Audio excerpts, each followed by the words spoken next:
Ronan Vexley built an empire on fear. Kael Drummond enforced it with blood, as Dane Maddrix sold it for greed. And Silas Crowe waited in the shadows, until one cold night the streets of Liverpool turned on their king. Ronan Vexley grew up in a part of Liverpool where every street corner seemed to hold a secret.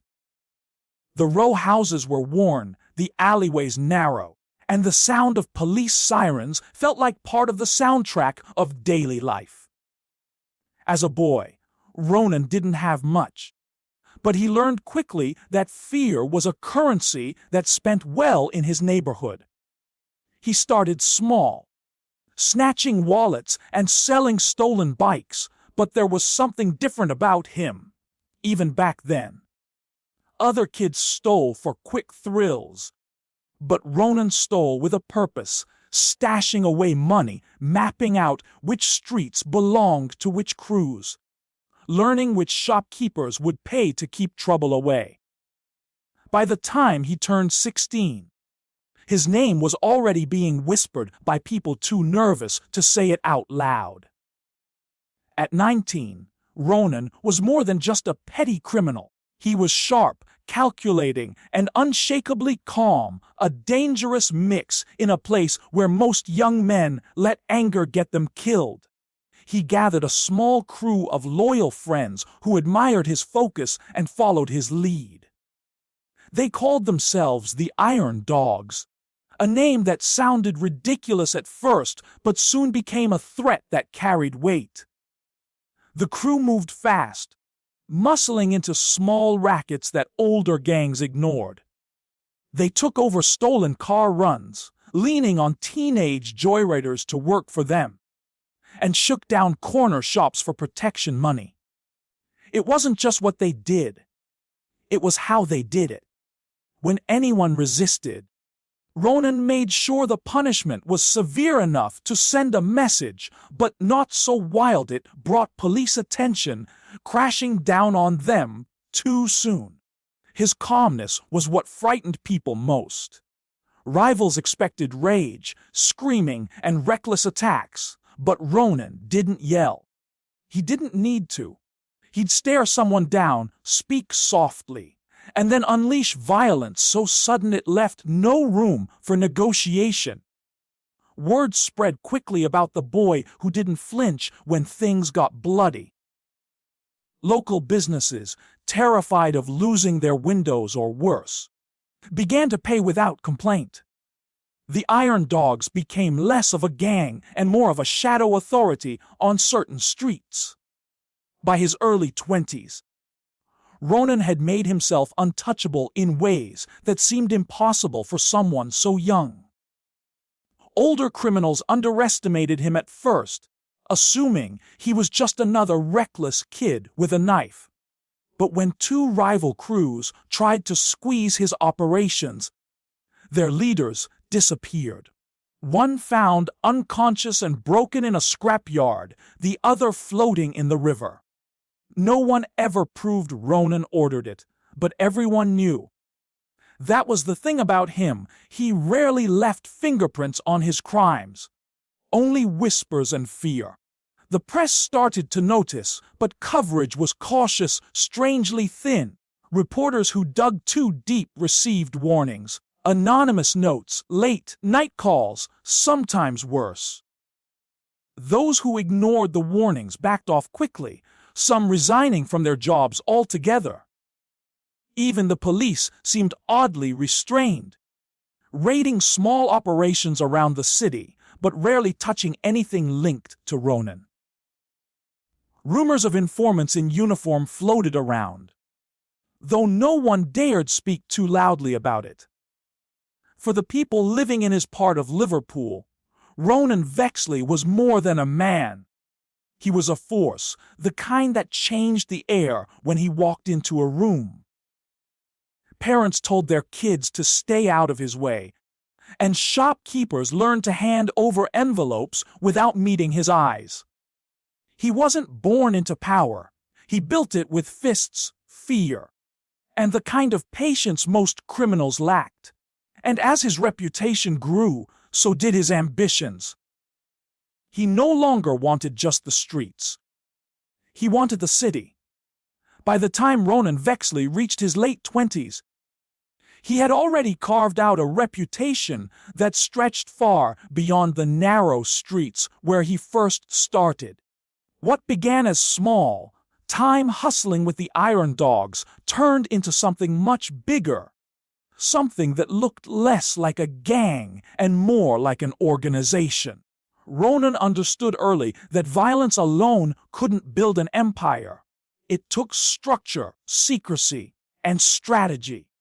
He began to run his crew like a business, and soon his control started spreading into places no one thought a street kid could reach.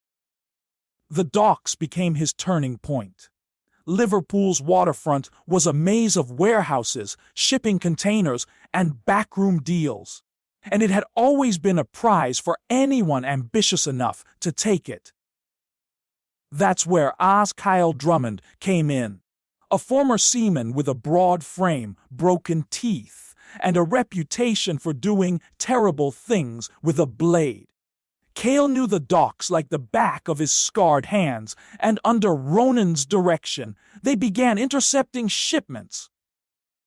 At first, it was cigarettes and cheap electronics, but that quickly escalated to firearms and narcotics. The money was staggering. Every crate that slipped through customs under their watch added another layer to Ronan's growing empire. With money came influence, and Ronan used both with precision. He built relationships with men who mattered. The kind who wore suits by day and whispered promises by night. He began hosting quiet dinners at hidden venues, not the rowdy pubs his enemies expected, but upscale restaurants where he signed deals over wine and left with pockets heavier than before. Soon, he wasn't just running petty crime. He was moving product across borders, connecting with syndicates from Ireland and Eastern Europe. Through all of this, the Iron Dogs transformed. The rowdy young crew that once swung bats and smashed window now had foot soldiers on the streets, trusted lieutenants managing territories, and loyal couriers running shipments. Kael was Ronan's hammer, the one sent to handle anyone who thought about crossing them. But Ronan kept his own hands mostly clean, orchestrating chaos without standing too close to it. It was his way of staying untouchable. Police attention inevitably followed, but every time they moved, their plans seemed to leak. A warehouse raid would end with nothing but empty crates, or a planned sting would turn up small, time players while the real operators vanished. Whispers spread that Ronan had eyes inside the force, men willing to trade information for bribes or silence. Some officers quietly admitted that even they felt a chill when his name came up in briefings. In public, Ronan was almost charming. He showed up at charity auctions, donated to local youth clubs, and smiled for photographs in sharp suits. He wasn't the snarling face of a gangster. He was the quiet benefactor, the man who made problems go away. This dual image made it harder for anyone to touch him.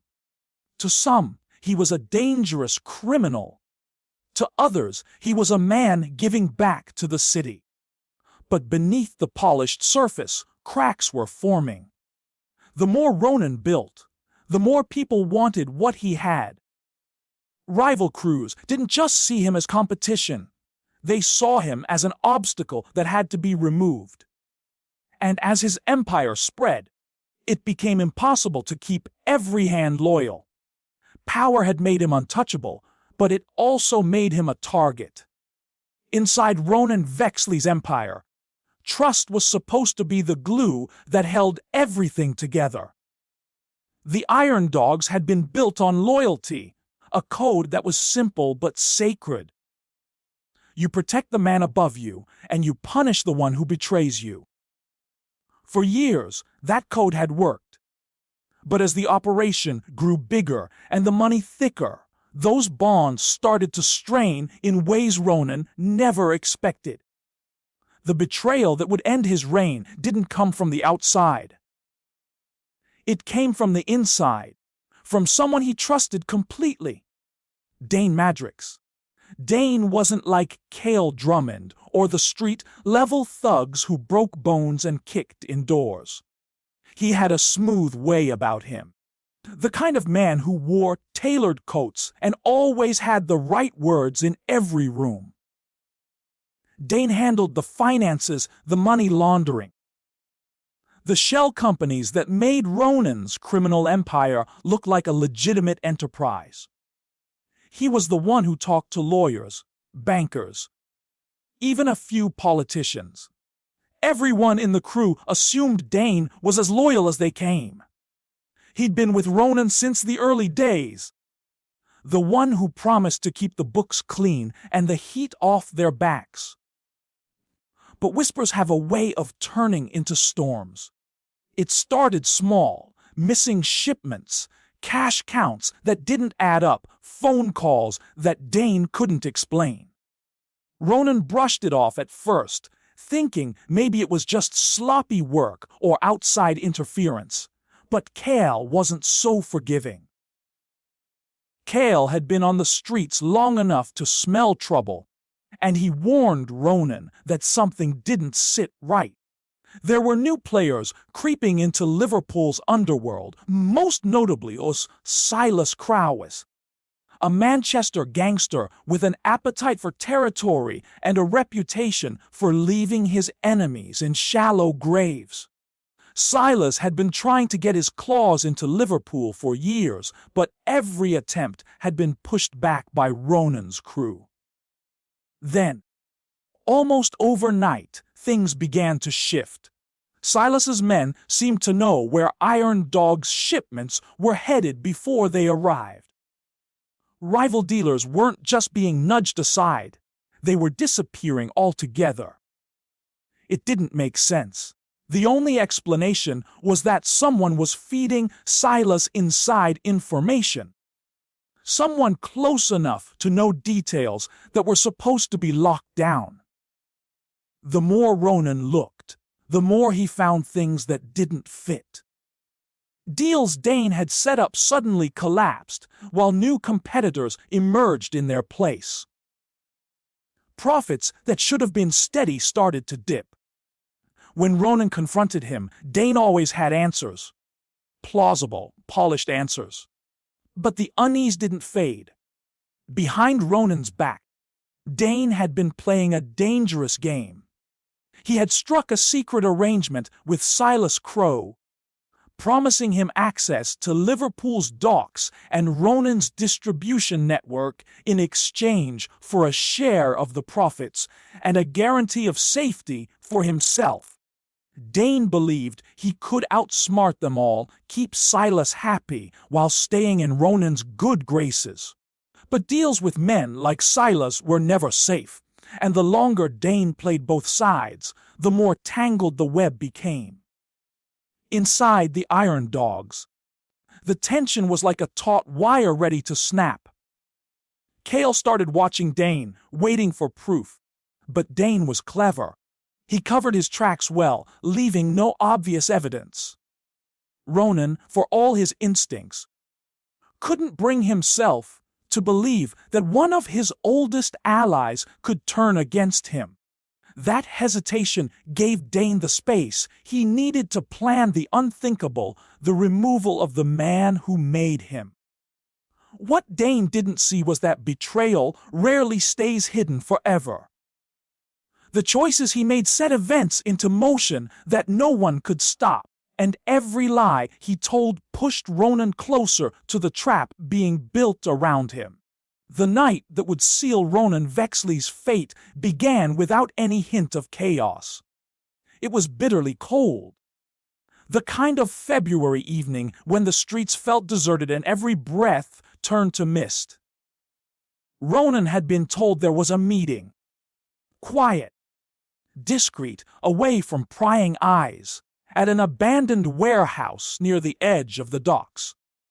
He had been in 1,000 meetings like this before. It didn't feel different, not at first. Only a handful of people knew the location. That secrecy was supposed to keep him safe, but it was the same secrecy that made the trap so easy to set. The warehouse stood in near darkness when he arrived, a hulking shadow with broken windows and rusted doors. His car pulled up, headlights cutting through the damp air.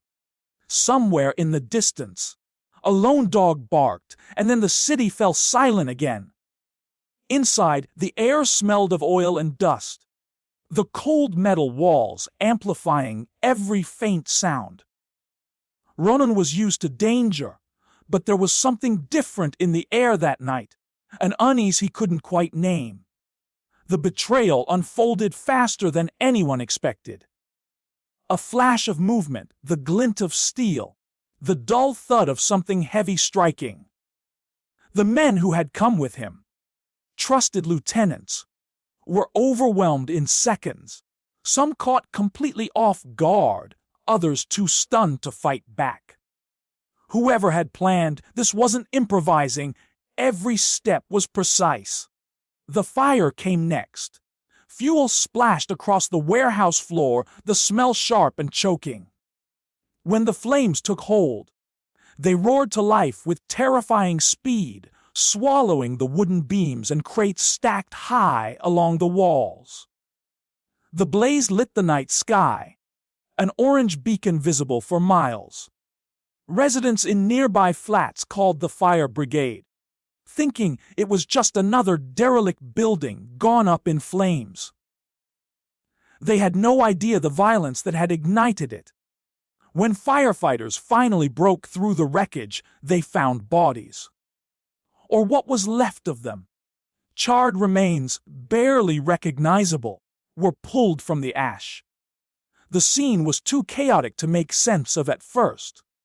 The assumption, naturally, was that Ronan had been caught in the inferno like everyone else. News spread across Liverpool that the city's most feared gangster had burned to death in some backroom deal gone wrong. For a brief moment, people believed the story ended there, but the truth was darker. Ronan's body wasn't in the warehouse. It was discovered days later, floating in a canal outside the city. His wrists were bound with twisted wire, his throat cut with surgical precision.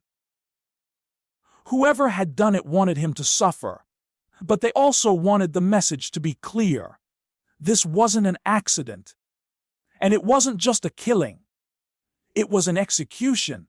The effect on Liverpool's underworld was immediate and brutal. The iron dogs, once feared, crumbled almost overnight. Without Ronan's steady, cold hand to guide them, the crew splintered into fragments. Some ran, terrified of being next. Others tried to seize control and were swallowed by the chaos. And yet, even as rumors swirled, no one could agree on who had truly orchestrated the night of fire. Some said it was Dane Maddrix, the money man turned traitor. Others whispered that Silas Crowe had finally reached across the border and taken what he wanted. But there was one thing everyone agreed on. Ronan's end had been designed, not discovered. The discovery of Ronan Vexley's body turned Liverpool's underworld into a graveyard of whispers. The once untouchable king of the streets, the man whose very name made hardened criminals lower their voices, was dragged from the water like nothing more than a discarded piece of evidence. His wrists were twisted with rusted wire. His throat cut so clean it felt almost ceremonial. It wasn't just murder, it was a statement. The news sent shockwaves through every corner pub, every dockside warehouse, every filthy back alley where the iron dogs had once ruled. The investigation didn't stop with the police. It couldn't. The Iron Dogs, broken and bleeding from the loss of their leader, turned inward, searching for answers, demanding revenge. But there was no single target to hit, no clear enemy to destroy. Ronan's empire had been built carefully, but in his death it collapsed in jagged, uncontrolled pieces. Men who once feared him now feared each other. Alliances dissolved overnight. Some ran for safety, crossing borders to escape the fallout, while others turned up dead in alleys, their killers unknown, but their fates inevitable. The police called it gang warfare, but to those who lived it, it felt more like a haunting. Every step led back to one name, Dane Maddrix, the charming money man, the one who had handled Ronan's wealth and washed it clean, had been the quiet architect of the betrayal. Evidence trickled in. Bank records, intercepted calls, whispers from men who suddenly found their courage after Ronan was gone. Dane had been feeding information to Silas Crowe, the Manchester predator who'd hungered for Liverpool's docks for years. With Dane's help, Silas got exactly what he wanted. But betrayal doesn't protect you forever. Weeks after Ronan's body was pulled from the canal, Dane Maddrix was found hanging from a bridge on the outskirts of the city. The scene was brutal, almost theatrical. His face was swollen and battered, his body swinging gently in the cold wind. Pinned to his chest with a bent nail was a single scrap of paper with one word scrawled across it in thick black ink. The police called it gang retaliation, but no one knew who had delivered the punishment. The whispers pointed to Kael Drummond. Ronan's most loyal enforcer had vanished the night of the fire, his flat left in disarray with blood stains on the walls. Some believed he hunted Dane down and strung him up as payback for Ronan's death. Others swore Kael himself had been silenced afterward, buried in some nameless hole by the very people he'd been avenging. He became a ghost story. A shadow people swore they saw on the fringes of the city before disappearing again. What remained of the Iron Dogs scattered like leaves in the wind. Some tried to claim Ronan's legacy, only to be cut down before their names even stuck. Others walked away, tired of the blood, the fear, the endless cycle of power and punishment. The streets Ronan once ruled so completely became contested ground, broken and quieter, yet humming with the threat of something worse. Even now, years after his body was found, Ronan's name still carries a weight in Liverpool. Older gangsters tell stories of his rise and his fall, of the betrayal that ended him, and the bodies that followed. But there is one question that lingers like smoke no one can clear away. Who truly ordered Ronan Vexley's death? Was it Silas Crowe pulling the strings, Dane Maddrix feeding the knife, or someone else entirely? Someone whose name never surfaced? No one has an answer. And maybe that's why his legend hasn't faded. The mystery keeps his shadow alive, stretching over Liverpool's streets as if he might step out of it at any moment.